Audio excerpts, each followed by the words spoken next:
Hello friends, welcome to jobs in Telugu YouTube channel. Friends, మన ఛానల్ని follow అవుతున్న ప్రతి ఒక్కరు కూడా మన ఛానల్కి సంబంధించిన టెలిగ్రామ్ గ్రూప్లో జాయిన్ అవ్వండి. డిస్క్రిప్షన్ ఆ గ్రూప్ లింక్ని అయితే ప్రొవైడ్ చేస్తాను. అలాగే ప్రతి ఒక్కరు కూడా ఈ వీడియోని లైక్ చేయండి ఫ్రెండ్స్. మీకు యూజ్ అయ్యే విధంగా ప్రతి న్యూస్ పేపర్లో వచ్చేటువంటి అప్డేట్ని అయితే అందించడం జరుగుతుంది. మీరు ఒక చిన్న లైక్ చేసి సపోర్ట్ చేస్తే చాలా ఎంకరేజింగ్గా ఉంటుంది. ప్రతి ఒక్కరు కూడా లైక్ చేయండి. ఫస్ట్ టైం కనుక మన ఛానల్ని విజిట్ చేసిన వాళ్ళు ఉంటే ఖచ్చితంగా రెడ్ కలర్ సబ్స్క్రైబ్ బటన్పై క్లిక్ చేసి దాని పక్కనే వచ్చే బెల్ సింబల్ని యాక్టివేట్ చేసుకోండి.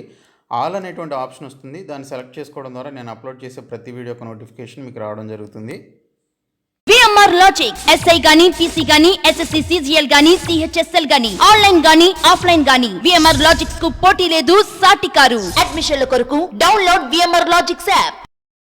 ఫ్రెండ్స్, ఈరోజు అన్ని న్యూస్ పేపర్స్లో వచ్చినటువంటి ముఖ్యమైనటువంటి అప్డేట్స్ చూద్దాము. చాలా ఇంపార్టెంట్ అప్డేట్స్ అయితే ఉన్నాయి. సో ప్రతి ఒక్కరు కూడా వీడియో చివరి వరకు చూడండి.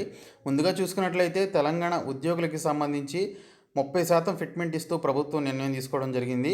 దానితో పాటు వారి యొక్క పదవీ విరమణ వయస్సును 61 సంవత్సరాలకు పెంచడం జరిగింది అని చెప్పేసి ఇక్కడైతే మనకు అప్డేట్ అయితే వచ్చింది. ఈ 61 సంవత్సరాలకు పెంచడం ద్వారా నిరుద్యోగులకి ఒక డిసడ్వాంటేజ్ అయితే ఉంది. సో రిటైర్ అవ్వాల్సినటువంటి వారు రిటైర్ అవ్వకుండా ఇంకొక 1 or 2 years పెరగడం ద్వారా ఏమవుతుంది అంటే ఉద్యోగాలు రిలీజ్ అవ్వడానికి కూడా కొత్త ఉద్యోగాలు క్రియేట్ చేయడానికి కూడా అవకాశం ఉండదు. సో దీనివల్ల నిరుద్యోగులకి పెద్ద డిసడ్వాంటేజ్ అని చెప్పేసి చెప్పుకోవచ్చు. ఇందులో అవుట్సోర్సింగ్, కాంట్రాక్ట్, ఇతర ఉద్యోగులకు కూడా ఈ యొక్క ఫిట్మెంట్ అయితే వర్తించడం జరుగుతుందని చెప్పేసి ప్రభుత్వం అయితే తెలిపింది. మొత్తం 9,17,797 మంది ఉద్యోగులకి ఈ యొక్క లబ్ధి అయితే చేకూరనుంది. మొత్తం 10,000 కోట్ల రూపాయల భారం అయితే ప్రభుత్వంపై పడే అవకాశం ఉందని చెప్పేసి ఇక్కడైతే అప్డేట్ రావడం జరిగింది. ఇక్కడ చూసుకున్నట్లయితే 12 నెలల వేతన సవరణ బకాయిల చెల్లింపు ఉంటుంది. రిటైర్మెంట్ బెనిఫిట్లతో పాటే బకాయిల చెల్లింపు, ఇంకా ఈహెచ్ఎస్ కొత్త విధానాలకు స్టీరింగ్ కమిటీ, ఉమ్మడి జిల్లాల వారీగా టీచర్లకు ప్రమోషన్లు, బదిలీలు, భార్యాభర్తలకు వెంటనే అంతర్జిల్లా బదిలీలు ఉంటాయి. ఇంకా అదనపు పెన్షన్ వయోపరిమితి 70 ఏండ్లకు తగ్గింపు, ప్రాథమిక పాఠశాలలకు 10,000 హెచ్ఎం పోస్టులు ఉన్నాయని చెప్పేసి ఇక్కడైతే మెన్షన్ చేశారు.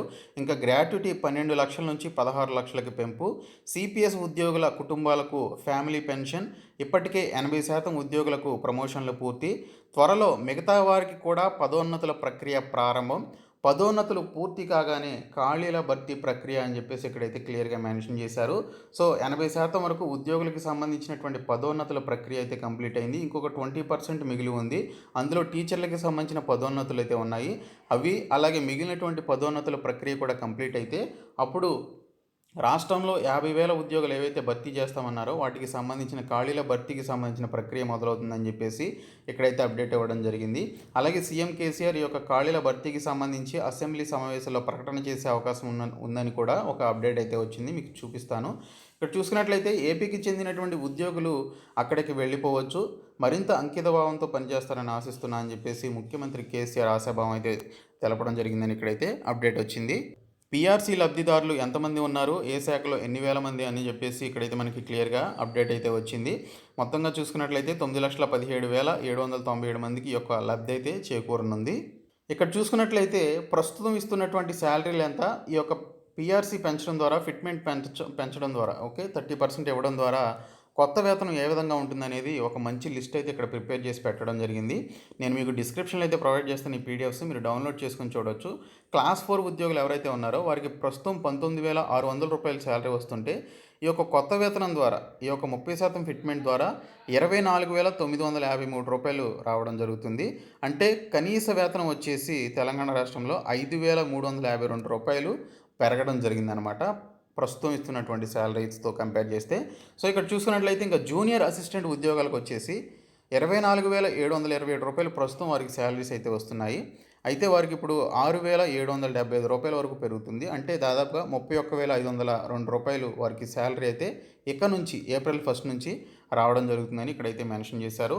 ఇంకా చూసుకున్నట్లయితే మనకి ఇక్కడ కానిస్టేబుల్కి సంబంధించి ప్రస్తుతం వారికి 24,727 రూపాయల శాలరీ వస్తుంటే 6,775 రూపాయల శాలరీ అయితే ఇంక్రిమెంట్ జరగబోతుంది. మొత్తం 31,502 రూపాయల శాలరీ అయితే వస్తుంది. ఇంకా సబ్ ఇన్స్పెక్టర్లకి 43,635 రూపాయల శాలరీ వస్తుంది ప్రస్తుతం. వారికి 56,348 రూపాయల శాలరీ అయితే పెరగబోతోంది అని చెప్పేసి ఇక్కడైతే ఈ విధంగా మెన్షన్ చేశారు. ఇంకా స్కూల్ అసిస్టెంట్లకి 43,600 రూపాయల శాలరీ వస్తుంటే 56,348 రూపాయల శాలరీ అయితే వారికి పెరగబోతోంది. గెస్టెడ్ హెడ్ మాస్టర్ ఎవరైతే ఉన్నారో వారికి 52,000 రూపాయల శాలరీ వస్తుంటే ప్రస్తుతం వారికి 68,000 రూపాయల వరకు శాలరీ అయితే పెరగబోతుంది. అలాగే ఎంపీడీఓ కూడా 52,952 రూపాయల శాలరీ వస్తుంటే 68,252 వరకు వారికి శాలరీస్ అయితే పెరగబోతున్నాయి. ఈ విధంగా రాష్ట్రంలో ఉన్నటువంటి ఈ పలు రకాల పోస్టులు ఏవైతే ఉన్నాయో వారికి ప్రస్తుతం వస్తున్నటువంటి శాలరీలు అలాగే 30% ఫిట్మెంట్ ద్వారా పెరిగేటువంటి శాలరీల గురించి ఇక్కడ క్లియర్గా మెన్షన్ చేశారు. ఒకసారి చూడండి. ఇంకొక అప్డేట్ చూసుకున్నట్లయితే బంగాబంధుకు గాంధీ శాంతి పురస్కారం అని చెప్పేసి ఇక్కడ ఒక అప్డేట్ వచ్చింది. ముజిబుర్ రెహమాన్కు అవార్డు ప్రకటించిన జ్యూరీ దివంగత ఉమెన్ సుల్తాన్కు 2019 గాంధీ పురస్కారం అని చెప్పేసి ఒక కరెంట్ అఫైర్ బిట్ అయితే రావడం జరిగింది.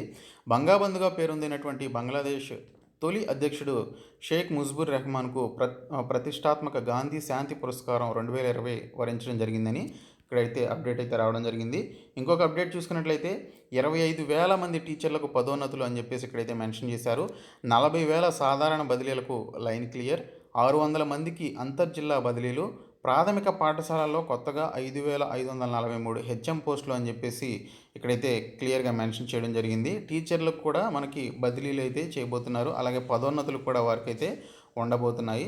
సో ఇక్కడ చూసుకున్నట్లయితే మొత్తం 5,000కి పైగా హెచ్ఎం పోస్టులకు సంబంధించినటువంటి ఈ యొక్క పదోన్నతులు కానీ లేదా వీటికి సంబంధించినటువంటి ఖాళీల గురించి ఇక్కడైతే మెన్షన్ చేశారు. ఇంకొక జాబ్ అప్డేట్ చూసుకున్నట్లయితే బ్యాంక్ ఆఫ్ మహారాష్ట్రలో జర్నలిస్ట్ ఆఫీసర్లకి సంబంధించినటువంటి పోస్టుల భర్తీకి సంబంధించి నోటిఫికేషన్ విడుదలైంది. మొత్తం 150 పోస్టులు అయితే ఉన్నాయి. ఓసీ క్యాండిడేట్స్కి 62, ఓబీసీ వాళ్ళకి 40, ఈడబ్ల్యూఎస్కి 15, ఎస్సీస్కి 22, ఎస్టీఎల్కి 11 పోస్టులు అయితే ఉన్నాయి. ఏదైనా డిగ్రీ కలిగినటువంటి వారు ఈ జాబ్స్కి అయితే అప్లై చేసుకోవచ్చని ఇక్కడైతే మెన్షన్ చేశారు. సో దీనికి సంబంధించి మీరు bankoffmaharashtra.in అనేటువంటి సైట్లోనికి వెళ్ళి కంప్లీట్ డీటెయిల్స్ అయితే చూడొచ్చు. పరీక్ష కేంద్రం హైదరాబాద్లోనే ఉంటుందని ఇక్కడైతే క్లియర్గా మెన్షన్ చేయడం జరిగింది. ప్రారంభ వేతనమే మీకు 48,000 రూపాయల శాలరీ ఉంటుందని ఇక్కడ క్లియర్గా మెన్షన్ చేశారు. కాబట్టి ఏదైనా డిగ్రీ అర్హత అన్నారు కాబట్టి ఖచ్చితంగా అప్లై చేసుకోండి ఫ్రెండ్స్. ఇంకొక అప్డేట్ చూసుకున్నట్లయితే బ్యాంకింగ్ టెక్నాలజీలో పీజీ డిప్లొమా అని చెప్పేసి దీనికి సంబంధించినటువంటి post graduate diploma in banking technology పీజీడీబీటీకి సంబంధించినటువంటి కోర్సు ప్రవేశాలకి సంబంధించిన దరఖాస్తులు అయితే కోరడం జరుగుతుందని చెప్పేసి ఒక అప్డేట్ అయితే వచ్చింది. సో ఇంట్రెస్ట్ ఉన్నటువంటి వారు ఇందులో జాయిన్ అవ్వచ్చు. ఇంకా తెలంగాణ రాష్ట్రంలో ఉన్నటువంటి విశ్వవిద్యాలయాల్లో ఖాళీగా ఉన్నటువంటి పోస్టులు భర్తీ చేస్తామని చెప్పేసి ఆర్థిక శాఖ మంత్రి హరీష్ రావు స్పష్టం చేయడం జరిగింది. శాసనసభలో బడ్జెట్పై చర్చ సందర్భంగా ఆయన మాట్లాడారు. ఉస్మానియా వర్సిటీలోని ఖాళీలతో పాటు మిగతా యూనివర్సిటీల్లోని ఖాళీలను నింపడానికి గతంలోనే నోటిఫికేషన్ ఇచ్చామని, పరీక్షలు ఇంటర్వ్యూలు అయిపోయాక ఫలితాలు వచ్చే సమయంలో ఉన్నత న్యాయస్థానాల్లో కొందరు పిటిషన్లు దాఖలు చేయడం వల్ల స్టే రావడంతో నియామకాలు ఆగిపోయాయని చెప్పారు. ఈ స్టే ఆర్డర్ వల్ల దేశంలోని అన్ని రాష్ట్రాల్లోని యూనివర్సిటీల్లో నియామకాలు ఆగిపోయాయని, ఇది కేంద్రం దృష్టికి కూడా వెళ్ళిందన్నారు. ఈ క్రమంలో వర్సిటీల్లో ఖాళీల భర్తీకి సంబంధించి కేంద్రం రాజ్యాంగ సవరణ చేస్తోందని, అది పూర్తయిన వెంటనే వర్సిటీల్లోని ఖాళీలన్నింటినీ భర్తీ చేస్తామని చెప్పేసి ఇక్కడైతే మెన్షన్ చేయడం జరిగింది. ఇప్పటివరకు 134,000 ఉద్యోగాలు భర్తీ చేశామని మంత్రి హరీష్ రావు మరోసారి దీనికి సంబంధించినటువంటి అప్డేట్ అయితే ఇవ్వడం జరిగింది. నిరుద్యోగులు ఎలాంటి ఆందోళన చెందాల్సిన అవసరం లేదని చెప్పేసి కూడా ఆయన అయితే మెన్షన్ చేశారు. ఇంకొక ఇంపార్టెంట్ అప్డేట్ చూసుకున్నట్లయితే ఖాళీల జాబితా తయారీ, చీఫ్ సెక్రటేరియట్కు సీఎం ఆదేశాలు అని చెప్పేసి ఒక అప్డేట్ అయితే వచ్చింది. ఈ యొక్క ఉద్యోగాల భర్తీపై శాసనసభలో సీఎం కేసీఆర్ ప్రకటన చేసే అవకాశం కూడా ఉన్నట్లుగా ఇక్కడైతే అప్డేట్ రావడం జరిగింది. రాష్ట్ర ప్రభుత్వ శాఖల్లో ఉద్యోగాల భర్తీపై ముఖ్యమంత్రి కేసీఆర్ శాసనసభలో ప్రకటన చేయనున్నారు. శాఖల వారీగా ఖాళీల సమాచారం ఇవ్వాలని సీఎం సోమవారం ప్రభుత్వ ప్రధాన కార్యదర్శి సోమేష్ కుమార్ను ఆదేశించారు. వాస్తవానికి ఉద్యోగుల పీఆర్సీ, పదవీ విరమణ వయోపరిమితి పెంపుతో పాటు ఖాళీల భర్తీపైన ప్రకటన చేయాలని సీఎం భావించారని సమాచారం. ప్రభుత్వ శాఖల్లో రూపొందించినటువంటి జాబితాలో డిసెంబర్ నెలాఖరు వరకే సమాచారం ఉన్నట్లు అధికారులు తెలియజేయడంతో ఫిబ్రవరి నెలాఖరు వరకు కావాలని సీఎం సూచించారు. ఈ మేరకు సీఎస్ సోమవారం అన్ని శాఖల కార్యదర్శుల నుంచి సమాచారం కోరారు. మంగళవారం వరకు అది సిద్ధమైతే దానిని సాయంత్రం వరకు సీఎంకు సమర్పించనున్నారు. గురువారం లేదా శుక్రవారం శాసనసభలో సీఎం దీనిపై ప్రకటన చేయనున్నట్లు తెలిసింది. ముందుగా పోలీసు తదితర నియామక సంస్థల ద్వారా ఖాళీల భర్తీని ప్రకటించే వీలుంది. నెలవారీగా ఉద్యోగ నియామకాల క్యాలెండరు రూపకల్పనపైన సీఎం దృష్టి సారించినట్లు తెలిసింది అని చెప్పేసి దీనికి సంబంధించినటువంటి అప్డేట్ అయితే రావడం జరిగింది. నెలవారీగా ఉద్యోగ నియామకాలకు సంబంధించి క్యాలెండర్ రూపకల్పనపై దృష్టి సారించారంట. సో నెలవారీగా వీటికి సంబంధించి ఒక నెలలో ఒక ఉద్యోగాలకు సంబంధించి నోటిఫికేషన్ ఇంకొక నెలలో మరొక ఉద్యోగాలకు సంబంధించిన నోటిఫికేషన్ ఈ విధంగా వచ్చే అవకాశం అయితే ఉంది. ఇక్కడ చూసుకున్నట్లయితే ముందుగా పోలీసు ఉద్యోగాలకు సంబంధించి ప్రకటన అయితే ఇచ్చే అవకాశం ఉన్నట్లుగా ఇక్కడైతే మనకి క్లియర్ కట్ ఇన్ఫర్మేషన్ అయితే ఇవ్వడం జరిగింది. సో ఇది దీనికి సంబంధించినటువంటి వచ్చిన అప్డేటు.